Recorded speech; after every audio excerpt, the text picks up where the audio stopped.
Hey guys, welcome back. Today we're going to do Aliens Genocide, issue number 3 of 4. Cover, of course, by ARTHUR Suydam.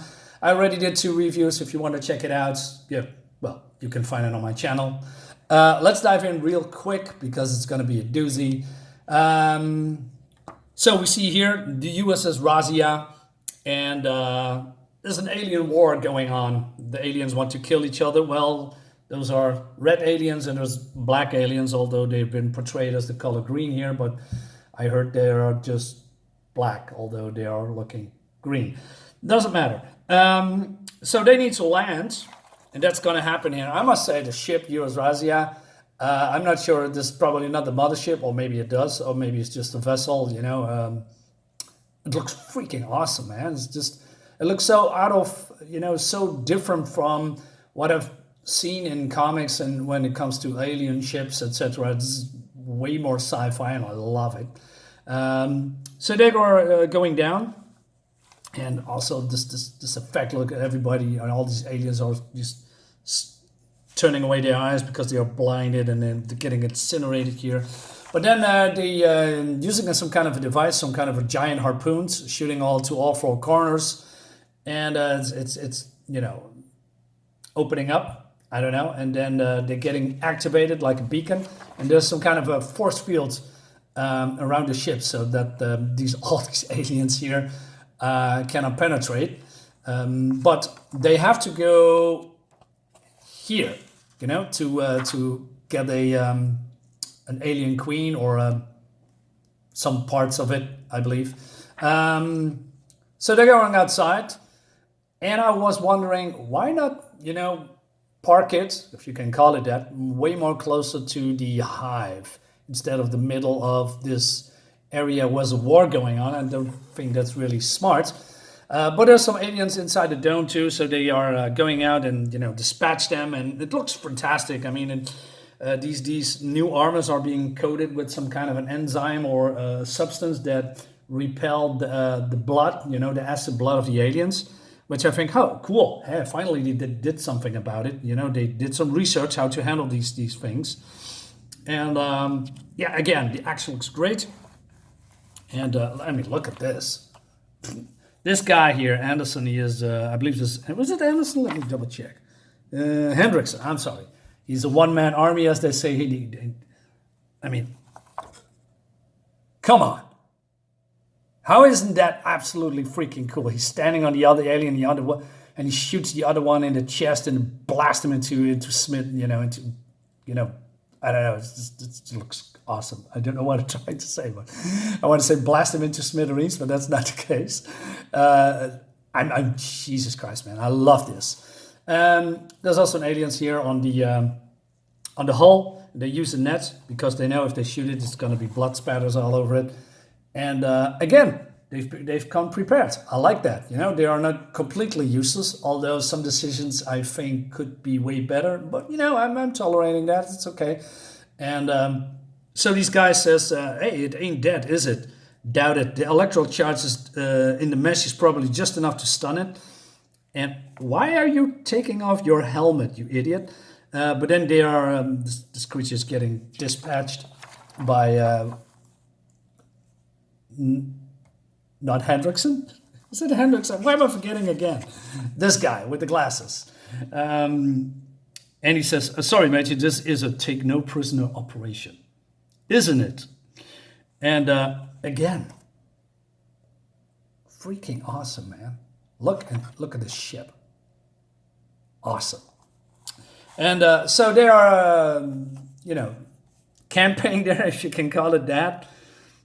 And they have to prepare to go into the hive, and so these aliens, you know, still raging war, but they cannot come in. And so this guy says, "Hey, you want to play a game, man?" Alice, he says, "What? Well, are you crazy? There's a war going out. There's all aliens try to kill each other. You're standing a few feet away." He says, "Well, relax, man, because they can get through the wall." And he's eating, he's having some lunch. And the other one says, "Well, the smell is, you know, so bad, cannot go eating." And but he says, "Well, we have to go out there pretty soon." And from the looks of things, I say they're ready for one hell of a fight. Yeah, that's true. And yeah, it's so cool. So that's another thing. Why are they beating on each other? Who cares? Back on Earth, they've been trying to kill us for months. Personally, I'm really enjoying the view. He says, well, I can see that. Small things, glasses, from this guy and then this alien being drawn in. That's Corporal Hendrickson. He's one amazing soldier. And but they think there's he could be some kind of an android because he doesn't say much, he doesn't interact much, never takes off his glasses, and he's also pretty susceptible to Xenozip, the drug that I talked about in issue 1 and 2. So they are thinking they might be a little bit that he is one of these droids or whatever, like Lance Henriksen in the movie. And again, this guy is using his saxophone, having a great time, and he says, "Oh shit, check it out!" His head came off, and yeah.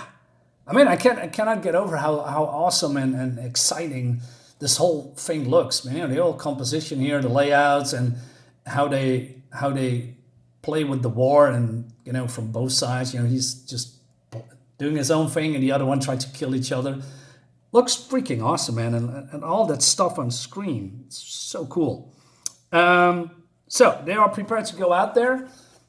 So they line up, and they dropping the barrier, so that the other ones can, how do you say, repel them with missiles or grenades, like you can see here. And then they're going to use another one of these harpoons, but then something goes wrong. So they're hitting maybe a couple of aliens, and the blood is, spattering all over the metal. And then the thing comes down, and I thought to myself, wait a minute.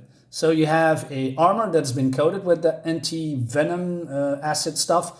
Why didn't you coat it these pillars, these force field thingies? I mean, you could have known that it's going to happen, right? I mean, you're going to an alien planet with a lot of aliens. In this case, there's a war. So if you are shooting that, then it's of course this is going to happen. So that's a little bit, I don't know, stupid that you didn't think about that, in my opinion. So now that they are being in the open, everything goes wrong, of course, because it's all going to take too long, because normally the force field would be erected, and now it takes more time to shoot another one. And then, the alien says, yeah, screw that, we're going to attack everything that moves, meaning the soldiers are getting killed. And we see Daniel Grant, who was a real piece of work in the first issues. He's all there for profit, and that's why he's going with it, with this mission, to see and to see firsthand how it's all being handled, and that, etc. But slowly through the comics, he is developing a conscience and see what's happening here, and that people are dying left and right just to get that substance that he needs to, save his company so that he can sell drugs on the street. And fucking awesome. I mean, look at this, man. This guy is getting wrecked. And not a little bit too. And also this guy, this cannoneer, is also, dead. His head's been ripped off. So they say, hey, let's pull up the force field again. And he says, will do, Major. And then the other guy says, wait. And then Daniel says, or Grant says, what do you wait for? What, you maggot? For a few more of them to get killed? So he's beating him up. But then the other one of the other crew members says, no, he's right. We got to get a soldier to the turret gun first. Only they can provide the necessary firepower to drive back the bulk of the creatures. And he says, if I thrown the barrier, the blast would have been contained, resulting in severe damage to the lander. Which makes actually sense. This is what you meant, isn't it, Dr. Begali? Yeah, of course. What else? Yeah, right.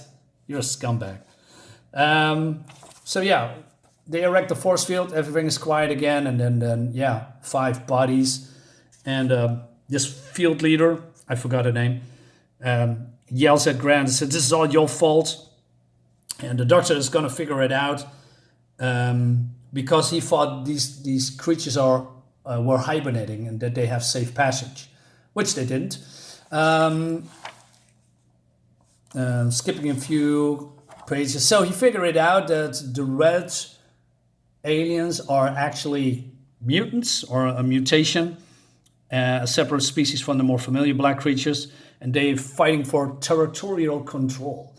So he suggests, what if we sway the battle, kill off the mutation, and then the whole, let's call it an army of aliens go to the other hive and, wipe them out, leaving them carefree to walk in, the hive that they need to go. And so Grant says, how are we going to do that? He says, "Easy, Mr. Grant," says our Terminator guy here. And he says, "We nuke them. Yeah. America, fuck yeah." Oh, I love that.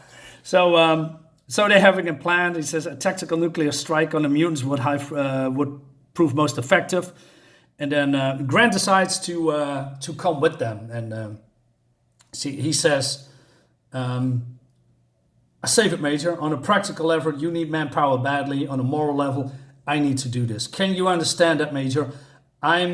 If I ever look myself in the mirror again, I need to do this." So he's going to, I don't know, the locker room or something, and he wants to suit up. But then this suit is all being damaged, and he thinks to himself, "Sabotage.